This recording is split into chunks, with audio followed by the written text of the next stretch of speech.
Olha, só Deus pode transformar a vida das pessoas.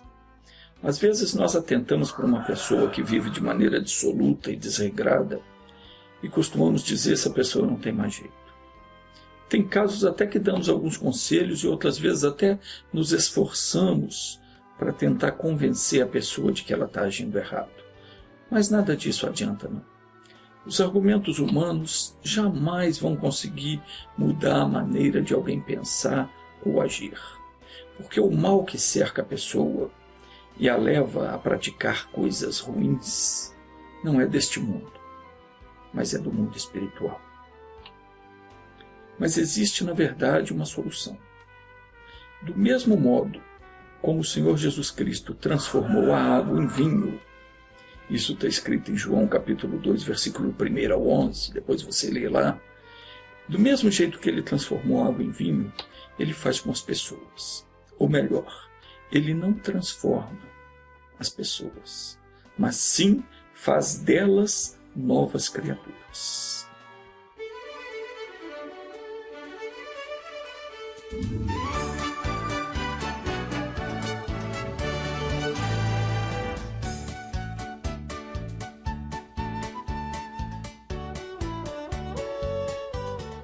Deus não nos manda tomar conta da conduta dos outros. Pelo contrário, Ele nos adverte a olhar por nós mesmos. O apóstolo Paulo recomendou em 1 Coríntios capítulo 10, versículo 12, dizendo assim: aquele, pois, que pensa estar de pé, olhe, não caia. É uma coisa própria do ser humano se considerar melhor do que os outros. É muito fácil apontar o dedo para os outros e julgar as pessoas. O difícil é a gente olhar para dentro da gente e ver que a gente faz as mesmas coisas. Uma certa vez Jesus falou a respeito de pessoas que se acham melhores do que os outros. Vamos ler em Lucas capítulo 18, versículo 9 ao 14. Está escrito assim: propôs também esta parábola a uns que confiavam em si mesmos, crendo que eram justos e desprezavam os outros. Então, Jesus falou com alguns judeus que achavam que eles eram mais importantes do que os outros. Disse para eles o seguinte: olha, preste atenção no que eu vou contar. 2 homens subiram ao templo para fazer oração. Um era fariseu e o outro era um publicano. Publicano era como se fosse um funcionário público, um homem que cobrava impostos, por exemplo, um cobrador de imposto. Eles eram odiados pela população porque muitas vezes eles extorquiam o povo e cobravam mais do que deviam. Mas subiram os 2 para orar. Um fariseu, um religioso, que cuidava em obedecer o que dizia a lei, e um publicano, um funcionário público que extorquia os outros. Foram os 2 então, subiram ao monte para orar.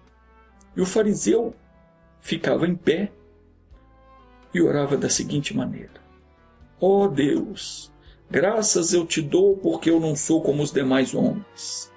Não sou um roubador, não sou injusto, não sou adúltero, não sou nem como esse publicano que está aí do meu lado. Eu jejuo 2 vezes na semana, eu dou o dízimo de tudo que ganho, enquanto que o publicano, ele de longe nem ousava levantar os olhos ao céu. Ele batia no peito dizendo: ó Deus, sê propício a mim que sou um pecador. Tenha misericórdia de mim.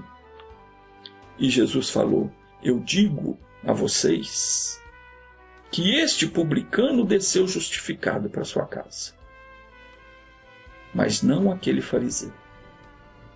Porque todo aquele que se exaltar será humilhado, mas aquele que a si mesmo se humilhar será exaltado.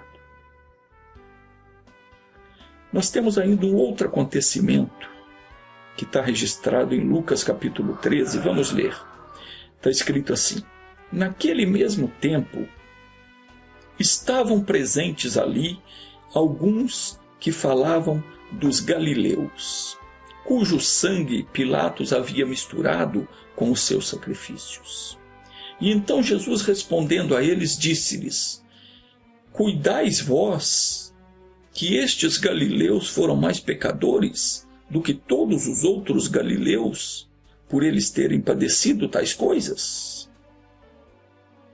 Jesus disse para eles: vocês pensam que esses galileus, quem Pilatos matou e misturou o sangue deles com o sacrifício oferecido aos deuses dele, estes eram mais pecadores do que os outros galileus? Vocês acham que eram? Não, eu vos digo. Antes, se não vos arrependerdes, todos de igual modo perecereis. E aqueles 18, sobre os quais caiu a torre de Siloé e os matou, pensam vocês que eles eram mais culpados do que os outros homens que habitavam em Jerusalém? Não, eu vos digo, não eram. Antes, todos vocês, se não vos arrependerdes, todos de igual modo perecereis. De vez em quando, é muito bom a gente parar e refletir no modo como estamos vivendo. Porque se nós olharmos direitinho para o que estamos fazendo, nós vamos perceber que não somos muito diferentes dos demais, não. Na verdade, ninguém é melhor do que ninguém. O humano é humano no mundo todo. Não há diferença. O diabo atenta a todos da mesma maneira. E todos estamos sujeitos às mesmas fraquezas. Mas isso não quer dizer, absolutamente, que todos nós agimos do mesmo modo. Aquele que presta atenção nos ensinamentos de Cristo, este busca ser santo em qualquer situação. A palavra santo significa separado. Ser santo é ser separado da corrupção do mundo e não se deixar envolver pelas paixões da carne. Isso é ser santo. Não é esses bonecos que se vê por aí que as pessoas falam que é santo. Santo é ser separado da corrupção do mundo. Diz a Escritura em 1 João capítulo 3, versículo 9, aquele que é nascido de Deus não peca habitualmente, porque a semente de Deus permanece nele, e ele não pode continuar no pecado, porque é nascido de Deus. Não quer dizer que a pessoa não erra. Errar, todo mundo erra. Cometer pecado, todo mundo comete. Mas aquele que é nascido de Deus, diz a Escritura, esse procura não pecar. E se isso acontecer, se ele vacilar, pecar, ele tem um advogado junto do Pai, que é Jesus Cristo. Então, é só confessar, pedir perdão, e ele não permanece mais no pecado. Também em 1 de João capítulo 5, versículo 18, está escrito: sabemos que todo aquele que é nascido de Deus não vive pecando. Está escrito que aquele que é nascido de Deus conserva-se a si mesmo, e o diabo não lhe toca. De qualquer modo, a nossa oração ela jamais deve ser como aquele fariseu citado por Jesus. Quando nós formos orar, bom é que a nossa oração seja como a oração que Davi fez no Salmo 51. Vamos fazer essa oração juntos. Repita assim comigo: tem misericórdia de mim, ó Deus, segundo a tua benignidade. Apaga as minhas transgressões, segundo a multidão das tuas misericórdias. Lava-me completamente da minha iniquidade e purifica-me do meu pecado, porque eu conheço as minhas transgressões e o meu pecado está sempre diante de mim. Contra ti tenho pecado e tenho feito o que é mal diante dos teus olhos. Purifica-me e ficarei puro. Lava-me e ficarei mais branco do que a neve. Perdoa-me e concede-me júbilo e alegria, para que eu me regozije em ti. esconda a tua face dos meus pecados e apaga todas as minhas iniquidades.